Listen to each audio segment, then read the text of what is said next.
Hey, what's up, guys? I hope you guys are doing well right now. I am live for just a second. I wanted to share something with you I just saw on the internet that has to do with economics and money and investing and wealth.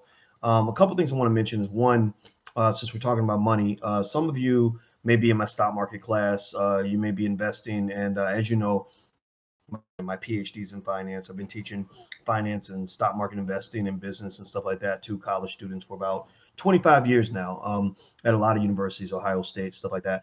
But anyway, I wanted to tell you that if you've been watching the markets lately, you've seen that there's been sort of a dip and a rise and a big dip. And that's what they refer to as market volatility. And market volatility has been kind of controlled lately for a variety of reasons. Louisville, Kentucky, checking in. Juice Crew, what's happening? How can you join the stock market class? You can go to theblackstockmarketprogram.com. That's theblackstockmarketprogram.com. That's where you can take a look at the class. Also in the Black Business School, you can get a degree from the Black Business School if you want. You can, if you go through the material, then you can get a degree that you can actually put on your wall. And I believe that right now, I think that there's a discount if you go to the Black Stock Market Program. Oh, there was there was now the deal's kind of disappeared, but actually I can put that up again if you want to get a lifetime membership for 75% off up until Christmas. Go to theblackstockmarketprogram.com and I'll set that up for you. So anyway, here's the deal. So the stock market's had a lot of volatility lately, a lot of ups and downs, a lot of chaos, and much of this has been due to a lot of uncertainty. Donald Trump is partly responsible for that uncertainty. Initially, Trump was a person that actually did even better than Obama and Clinton and Bush when it came to pushing the market up. But the problem is that my theory is that his volatile personality has kind of caused the market to kind of go a little bit crazy.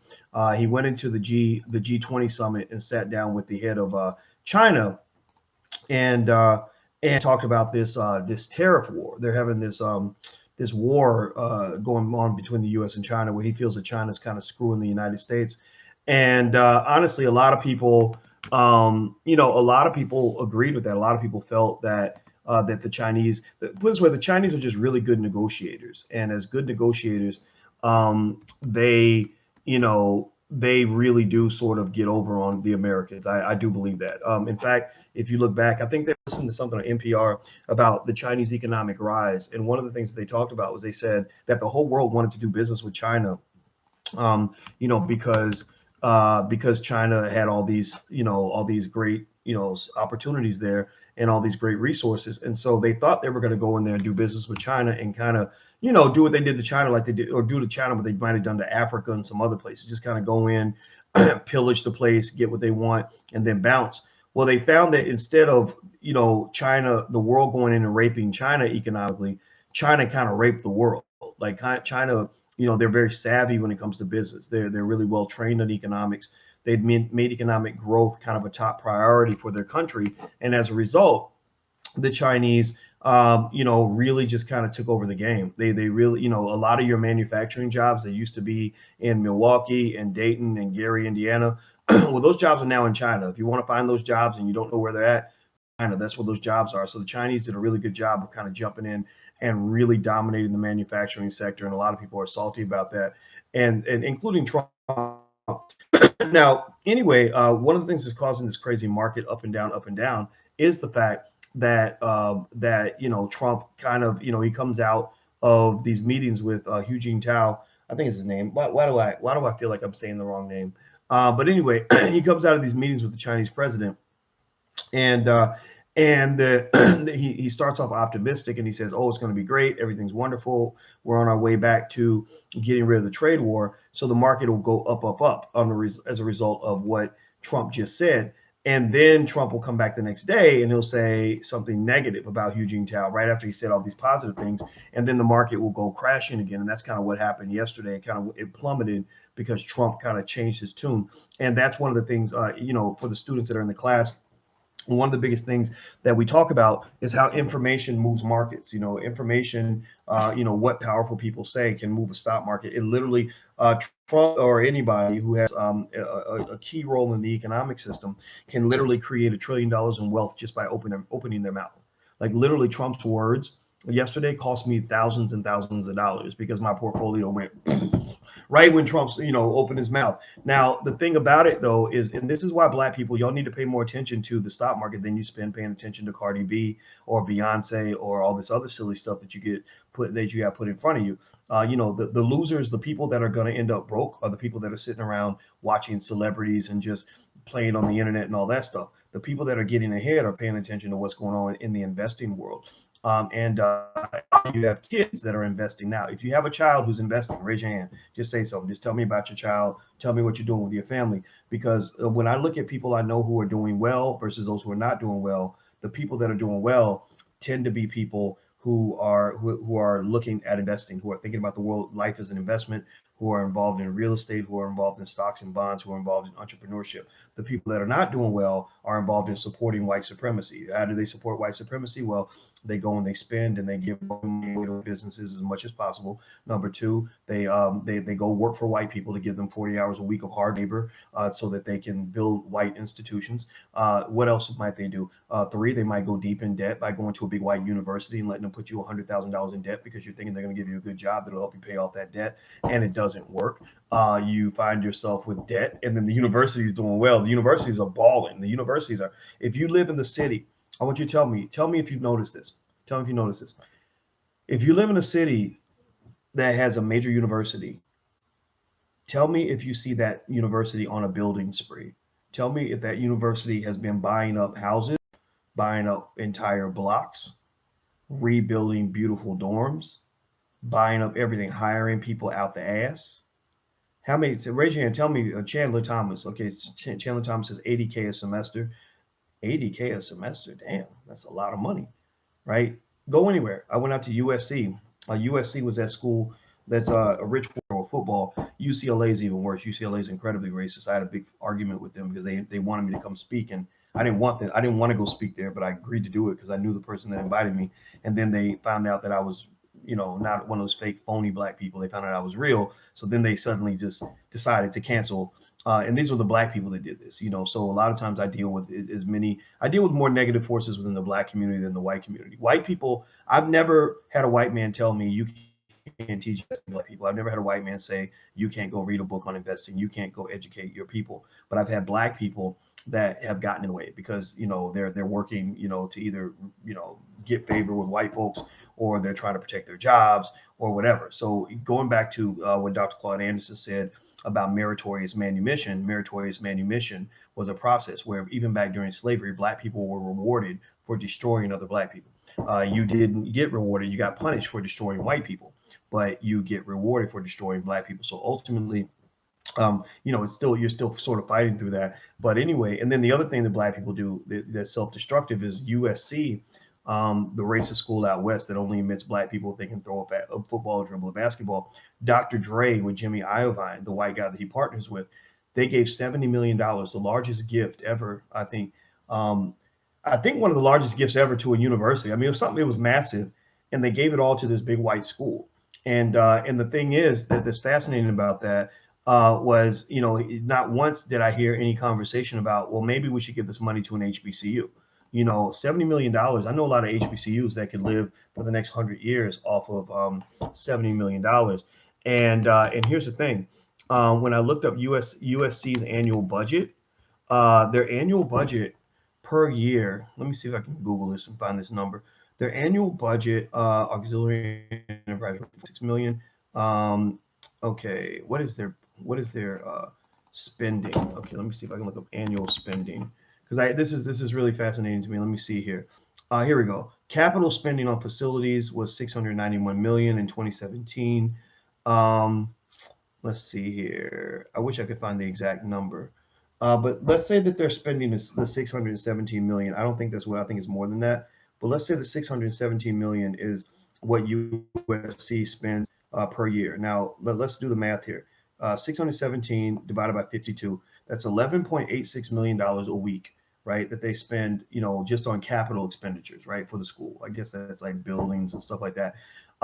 So Dr. Dre's in donation to USC gives them about 6 weeks of money. They run through that much money in about 6 weeks Whereas an HBCU, I know a lot of HBCUs, they could have lived, again, 100 years and educated 100,000 black kids off of that money if it were balanced and budgeted the right way. So anyway, let's get back to the key point here. Now, somebody says, I want to invest in the stock market. It's not that strong. Actually, it's very strong. It's been very strong for about 30 years. I don't know how old you are, but if you're under the age of 30, it's been strong your entire life. In fact, maybe if you're under the age of 40, I got to look back to the last time the market wasn't strong. And the reason I say it that way is because, there's never been the key that I deal with the market is you don't worry so much about the market going down. That's going to happen. That's like, it's almost like rain. It's going to rain one day. What you worry about is not the market going down. It's whether the market goes down and never comes back up. It's whether it goes down and never recovers. You understand? It's like your body. Like every human being gets sick, just like the stock market gets sick, right? Every human being gets sick. So getting sick is not a big issue most of the time. You get a cold, you get better, right? The problem is when you get sick and you don't recover and you die, right? The stock market ain't never died. The stock market has never gotten sick and not recovered.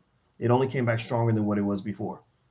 And so, this idea that we should be afraid of the stock market, that is literally one of the biggest in the entire black community. That's one of the biggest things that biggest destructors of black wealth is the fact that we do not, as a community, participate in the stock market. We don't prioritize it. I come on here and I talk all day about it, and I'm encouraging people saying, please, please, please go do this. And there are people that are like, oh yeah, there's this guy who said to do it, but I don't like that. I don't like that nigga because his head is too big, or I think he's a fraud or whatever. So I don't want to listen to him. And they go back to doing whatever they were doing before, and and then we wonder why we don't have any money, why we're not doing well. I've done the research. I have written dozens of research papers on stock market investing and with the way the markets work. I have read probably thousands of research papers on this topic, high-level academic papers, and most people can't get through 2 pages of these papers because the econometrics, the statistics, the advanced mathematics are so deep that it's hard for most regular people to read. And the number one thing I want you to kind of walk away with is to understand that people that the gap in wealth between those who have money and those who don't is driven primarily by stock market participation. The decision to choose in the market is what determines whether you're on that side or that side. It doesn't happen overnight. I think that the reason a lot of us miss that is because we're thinking about quick money, fast money, which we're like, how do we get rich quickly? And that's another lie and another myth that's fed to you by media and entertainment. You sit around, you watch Cardi B, make $1 million overnight, with her and Offset and all that, and you get caught up in that BS. That's ignorant. That's stupid. Most people, there's a million strippers that are going to try to be the next Cardi B, and all they're going to be are broke strippers. They're not going to ever be famous like her. But we tend to follow the pathways that we see in front of us. So, but I'm not going to be totally pessimistic. I want to ask you, tell me right now, are you a stock market investor? If you're hanging out here, again, this is the space for intelligent black people. So if you hang out here in this space of intelligent black people, are you a stock market investor on any level? I don't care if you invest in $5 a day, $5 a month, whatever it is you can afford. I think most of y'all can afford more than $5 a month. A lot of y'all got car notes that are $300-$400 a month. I hope that your future and your children are worth more than a car note. Okay, good. All right, so I see some people in here. Good. Good. Okay, great. I see True Music and Queen May May and Cameron Kelly and Shawuki, crypto as well. Okay, good. Yeah, I'm invested in crypto. Mr. Smith, Anna Marie, Kurt George. Okay, good. All right. So I'm going to stop being so pessimistic. I'm going to start focusing on the positive. And by the way, a lot of you were asking about our curricula for children, our investing curricula for kids.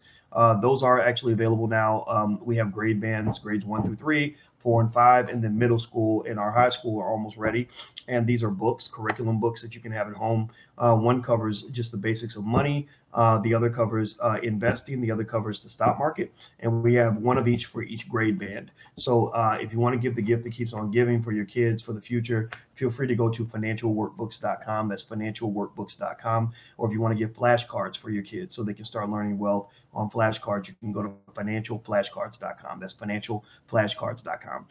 Now, let me talk about this kid here who made $22 million on YouTube. This kid is 7 years old, and and he and his family, he probably got help from his parents.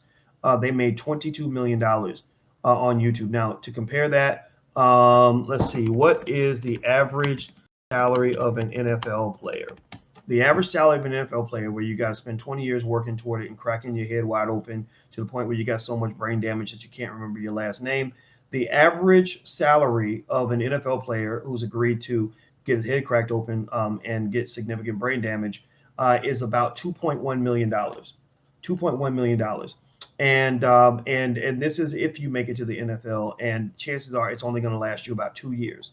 So NFL money. NFL doesn't stand for National Football League. It does not stand for National Football League. It actually stands for not for long. So basically, if you do achieve that so-called dream of becoming an NFL player, you should just know that the dream ain't gonna last long. It'll last only as long as that white man decides to keep you on the field, and the minute they remove you, you're done. Now, this kid Ryan made 10 times more. He's 7, 10 times. So every other, a lot of kids can't even read at 7, especially the kids that go to public school. So Ryan, at the age of 7, made $22 million, 10 times, 11 times more money than the average NFL player. And how did he do that? Well, he did that through his YouTube channel. His channel is called Ryan's Toy Reviews, and all he does is he reviews toys. And he's done videos that have gotten millions of views. NBC asked him, well, why do people like watching your videos? He says, because I'm entertaining and I'm funny. The channel has 26 billion views and has amassed 17.3 million followers. And all but 1 million of his $22 million was earned from advertising on the channel. So let's see. Going down, Forbes writes the result not only of how few deals Ryan and his family chooses to accept, but also the fact that his pint-sized demographic isn't exactly all that flush. Okay, they're talking about why he does mostly the computerized advertising as opposed to the taking deals where people will pay him money to promote a product. Anyway, 15% of Ryan's earnings are put into a bank account that he can only access when he becomes an adult. So his parents are taking 15% of the money and putting it into that bank account. You can't touch it till you get older. Now I'm trying to figure out what they're doing with the other 85%. That would be funny. I hope they ain't trying to do a Gary Coleman on his butt. But anyway, there is a ton of money that that parents are making with their kids on YouTube. There's a ton of money that that a lot of grown-ups are making on YouTube. You know, people that have videos that get a lot of views, like Tommy Sotomayor or people like that.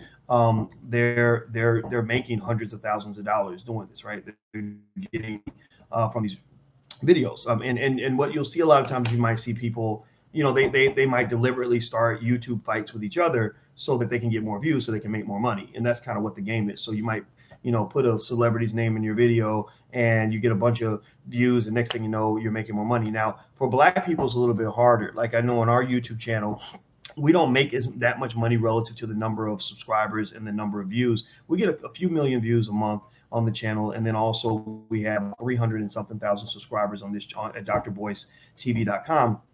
And you know, but we don't make a ton of money, because actually what YouTube does is, if they find their content to be not corporate friendly, like a little too controversial, a little too racial or whatever, they they'll do is they'll demonetize it. So pretty much anything we put up that has the word Black in it gets demonetized, and we have to file an appeal to get it monetized. But by the time the appeal goes through, there's not much money being made.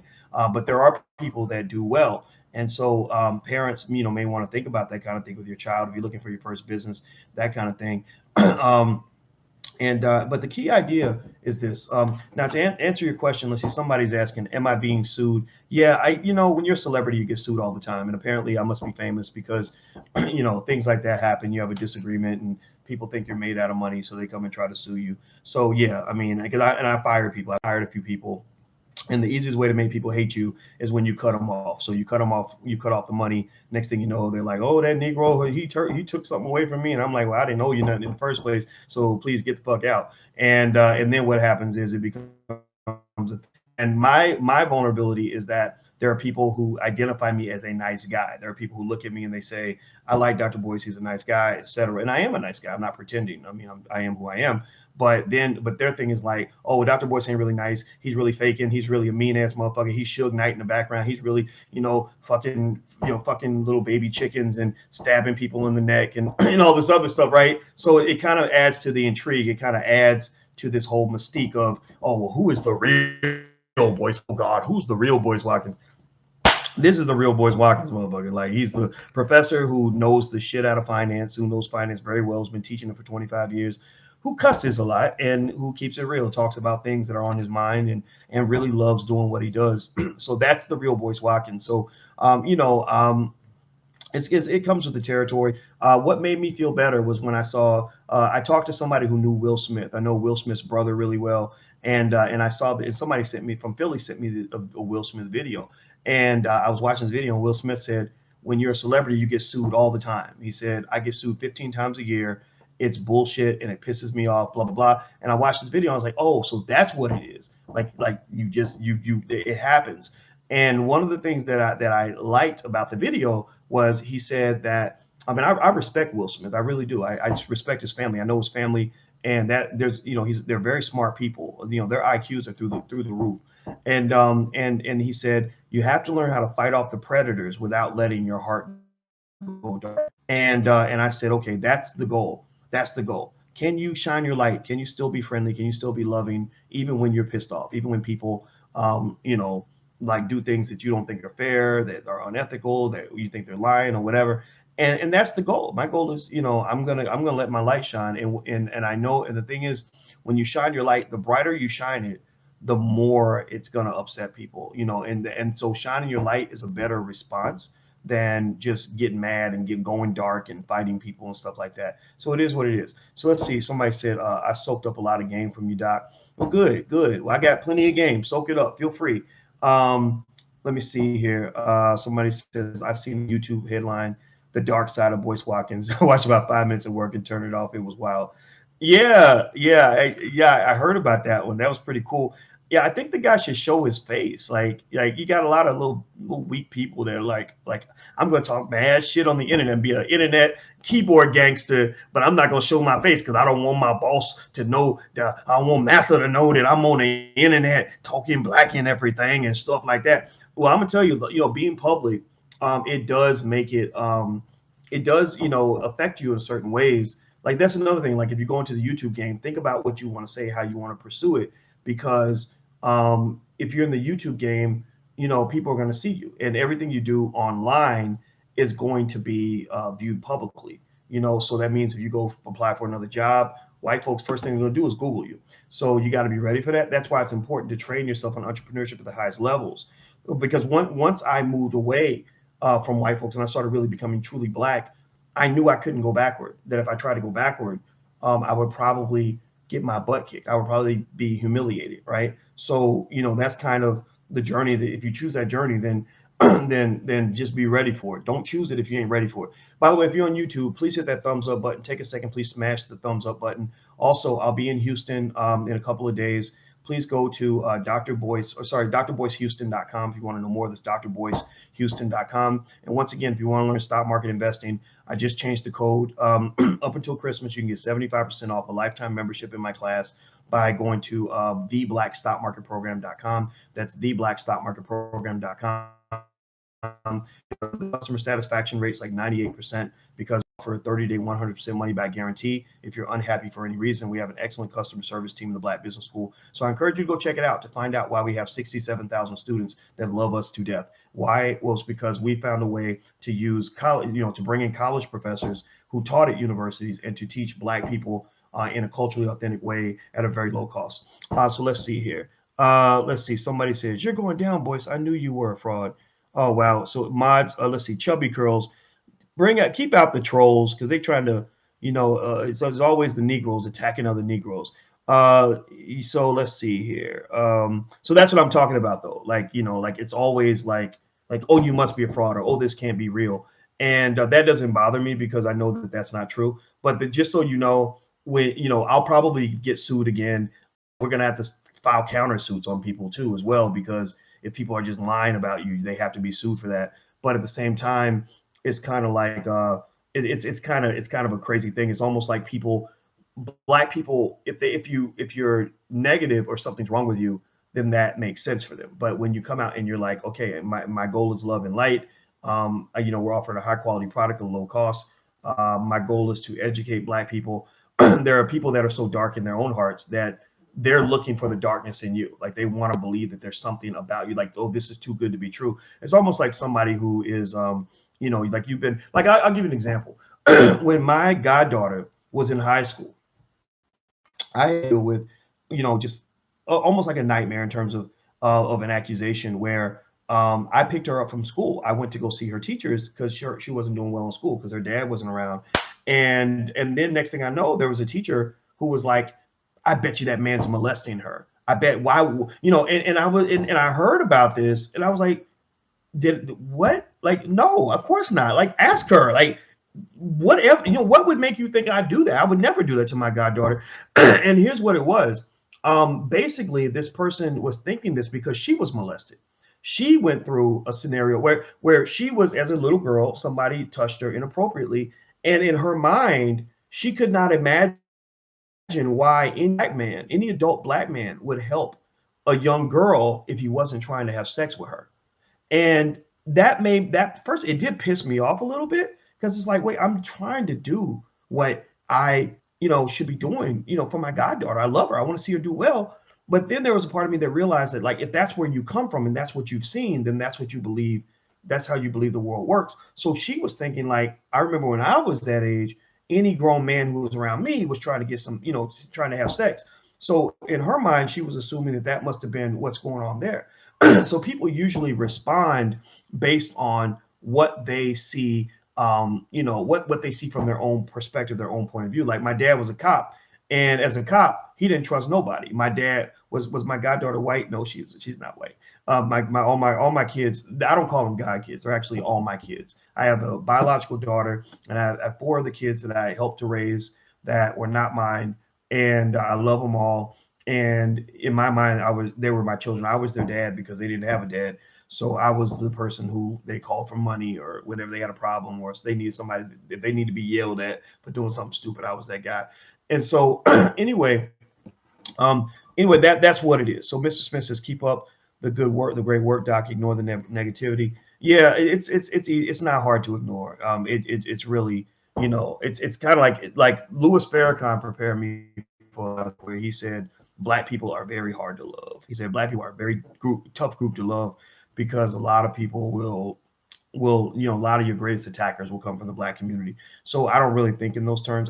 I just like having the moderators in the YouTube channel who can then go in and just kind of deal with people as they come along. If you see somebody acting a fool, so like Anna Marie, I think it's Anna Marie that I'm gonna make somebody, I think it's Kenny. Wait a minute, Kenny. Give me 1 second. Kenny McGee. I'm gonna make you a moderator. So help me if you see a troll in here, just get rid of the troll or put them in timeout. Give me a second. Yes, babe. I'm live right now. You need something? Yes. It's 11, so okay. I want to know what you're doing. Okay, I'm almost done. Okay. All right, thanks, babe. All right, so let me see. Shawuki says, keep striving. Thank you very much. Mr. Smith says, keep up the great work, Doc. Thank you. I appreciate that, Mr. Smith. Thank you for caring for our kids. Yeah, you know what I believe? I really believe that the black community, needs a fatherhood. Like, how the banks needed like a financial bailout.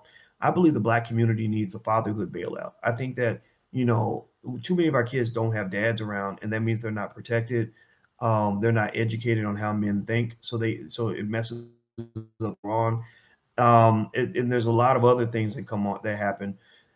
And I just believe, and if a child comes in your life and that child needs protection or support, you should offer that. It doesn't mean you have to move them into your house or take them under your wing full time. Like my god kids, it didn't take a lot of time for me to be god kids, or it didn't take a lot of time for me to be a godfather to my kids. Basically, it just required me to be available, almost like being on call. Like if they called me and they needed something, I answered the phone. They would call me once every couple of months, right?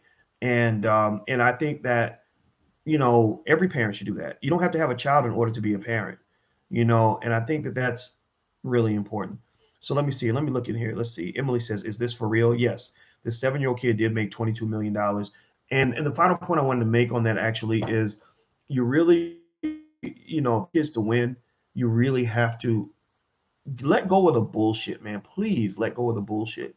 The bullshit is, when your child is 6, you send them to some white lady at a damn public school, and these white people screw up your child and teach them that white people are the greatest thing in the world and that the best thing you can do is go work for white people.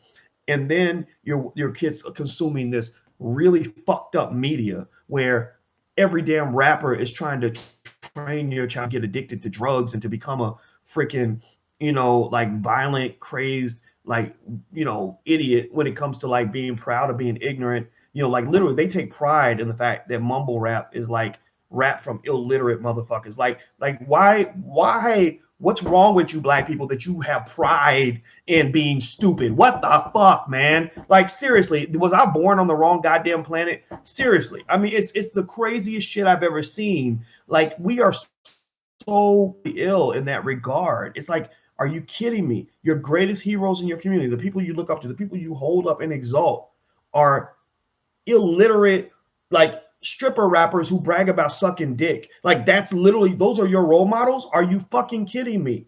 And then you wonder why you're in last place. My God. So the media screws you up. The educational system screws you up, locks you into a screwed up economic system where you spent your whole life learning how to work for white people, and they don't even want to hire your black ass.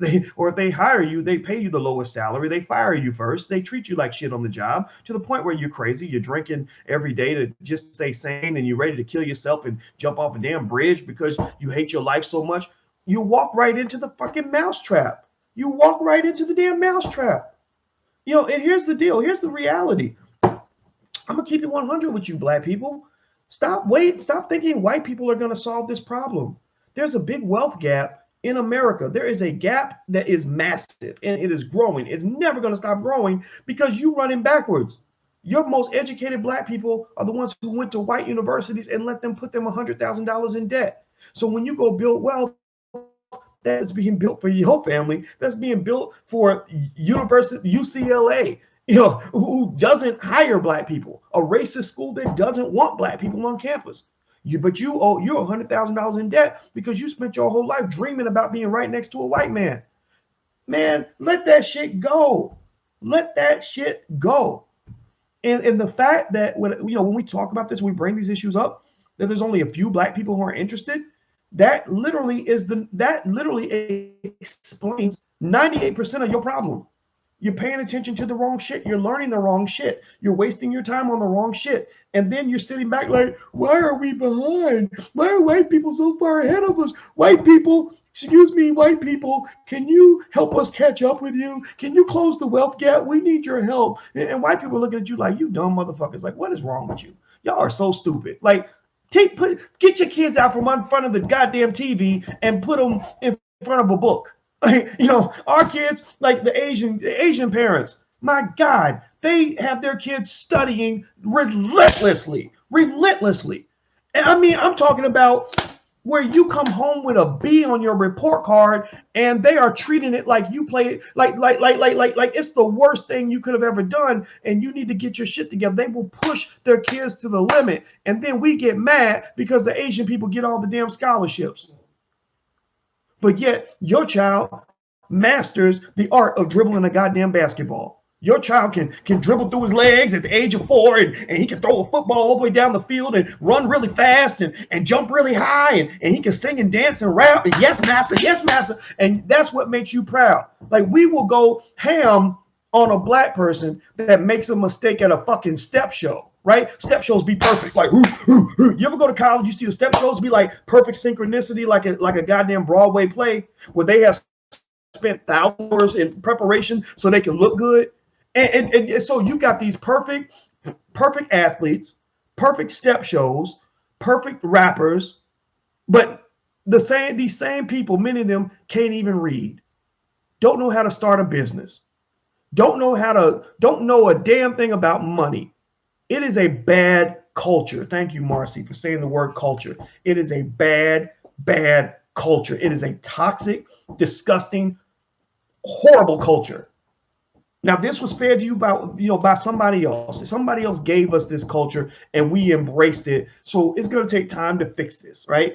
And I'm probably going off too hard, and maybe there's a curse. There's a curse in having insight and knowledge and wisdom sometimes because you see it in plain sight and you're like, this is the problem. This is the issue. And it drives you crazy when people are like, oh, I don't want to hear that. I'm gonna go watch Cardi B. Or whatever. Like Cardi B can go in there and talk about sucking a dick, and 100 million people will hit the like button and want to watch that video. And somebody else over here, somebody brilliant somebody like Dr. Wesley Muhammad will be dropping knowledge that will change your life, and people don't even want to pay attention. That's why you're behind.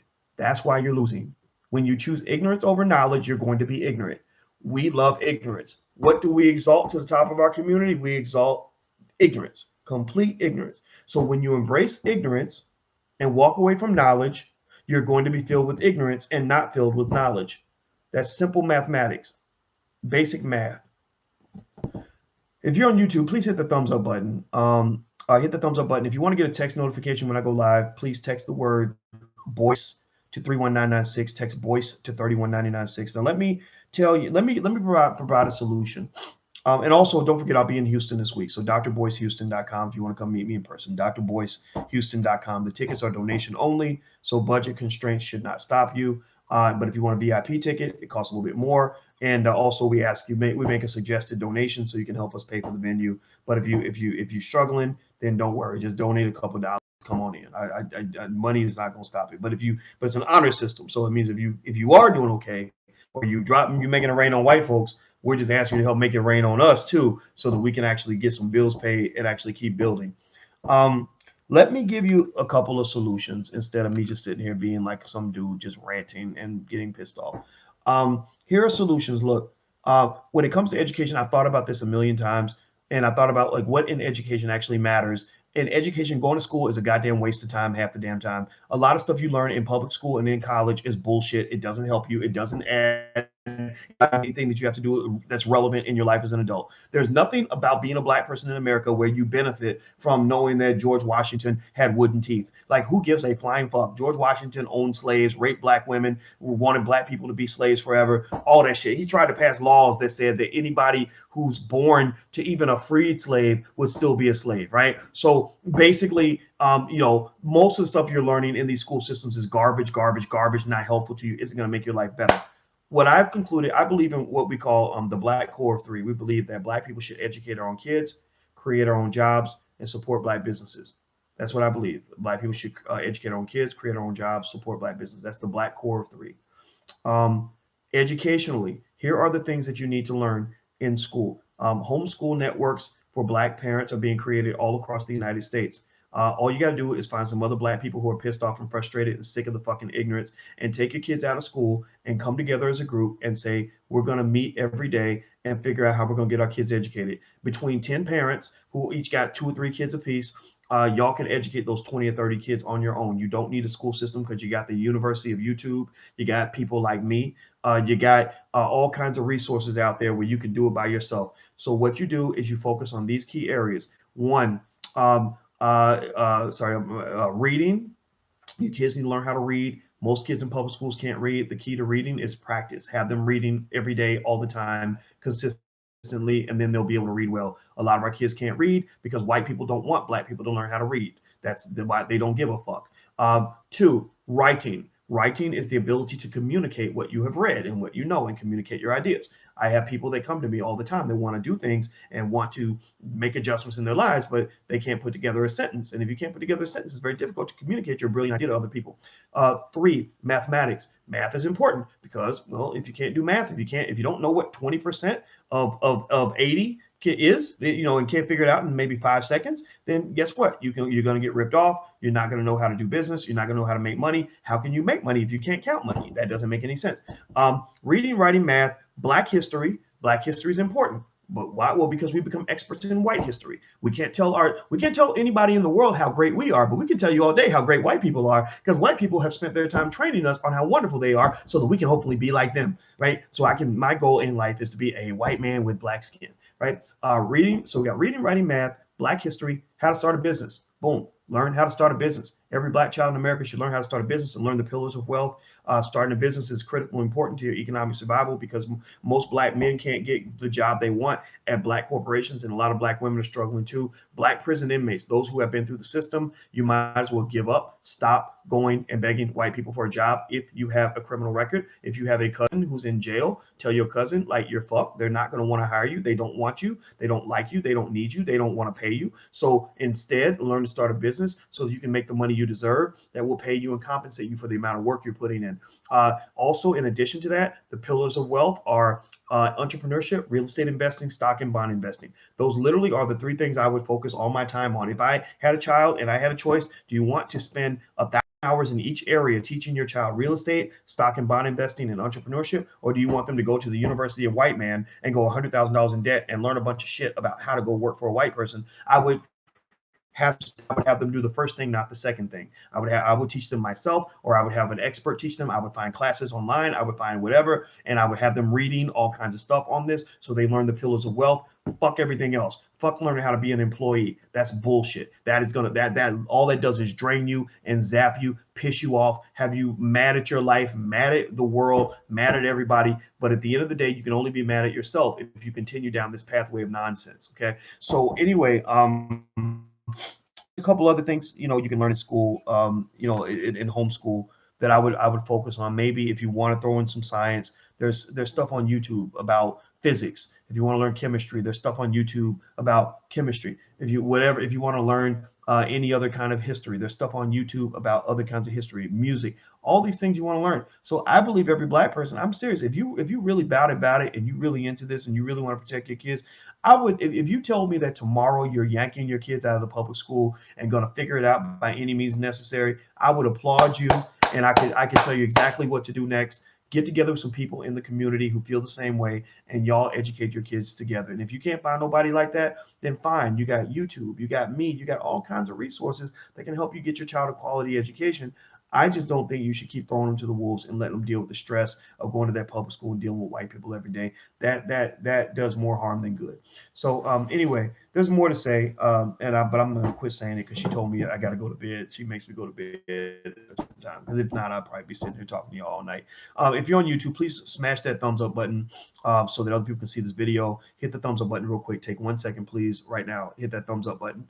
Also, if you want to get a free e-copy of my book, It Takes a Village to Raise the Bar, it's kind of like a manifesto, honestly. It's really me laying out my paradigm for the future and what I believe will make Black people great again. Feel free to go to drboycewatkins.net. You can get a free copy at drboycewatkins.net. Also, if you want to come see me in Houston in a couple of days, go to drboycehouston.com. That's drboycehouston.com. And last but not least, what was the other thing? Oh, yeah, the stock market program. If you want to take my stock market class and get a certificate in the Black Business School and learn stock market investing, or give it to someone as a gift, feel free to go to theblackstockmarketprogram.com. That's theblackstockmarketprogram.com. All right, guys, that's it. I'm done. I hope you guys have a great day. I love you too, my Gillette and Mobville 32. I'm gonna bring my kids over so I can go hit a few blocks. I don't know what that means, but it sounds awesome. Stay up, Doc. Louisville, Kentucky, checking out. Right on, Louisville. That's my city. All right, I'm out of here, everybody. Have a good day, and I'll see you later. Be good. Peace.